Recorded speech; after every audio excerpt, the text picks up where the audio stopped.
आणि एक महत्त्वाची बातमी समोर येते। पुण्यातल्या बावधान बुद्रुकमध्ये हेलिकॉप्टर कोसळलेलं आहे। हेलिकॉप्टर अपघातात यात 2 जणांचा मृत्यू झालेला आहे। ही घटना पुण्यातील हिंजवडी जवळच्या बावधान बुद्रुकमध्ये घडली आहे।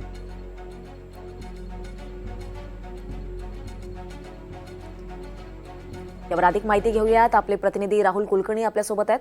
राहुल, पुण्यातल्या बावधानमध्ये हेलिकॉप्टर कोसळलंय, काय अधिकचे अपडेट्स? हिंजवडीचे पोलीस वरिष्ठ पोलीस अधिकारी आहेत कन्हैया थोरात यांनी जी माहिती दिली त्यानुसार, कारण आता ते तिकडे चाललेले आहेत, हेलिकॉप्टरला अद्याप आग लागलेली आहे। त्यामुळे ते कुठल्या कंपनीचं हेलिकॉप्टर आहे ते माहिती नाहीये। प्राथमिक निष्कर्ष असा आहे की धुकं असावं आणि त्यामुळे ते बावधन इथं कोसळलं। 2 जणांचा जागीच मृत्यू झाला आहे असं कन्हैया थोरात यांनी दिलेली माहिती आहे। आता पोलिसांची टीम तिथे पोहोचेल आणि त्यानंतर हे नेमकं कसं घडलं याबद्दलचं विश्लेषण करतील। 2 महिन्यातली, गेल्या 2-3 महिन्यातली ही दुसरी घटना आहे पुण्यातली। एकदा मुळशीमध्ये असंच हेलिकॉप्टर कोसळलं होतं, त्यामध्ये 4 जण जखमी झाले होते।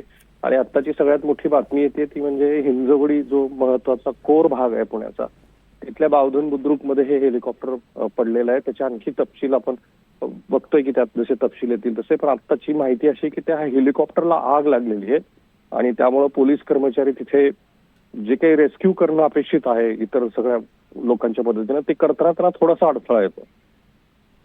नक्कीच राहुल, आणखी अपडेट्स आपण तुमच्याकडून घेतच राहू। धन्यवाद या सविस्तर माहितीबद्दल।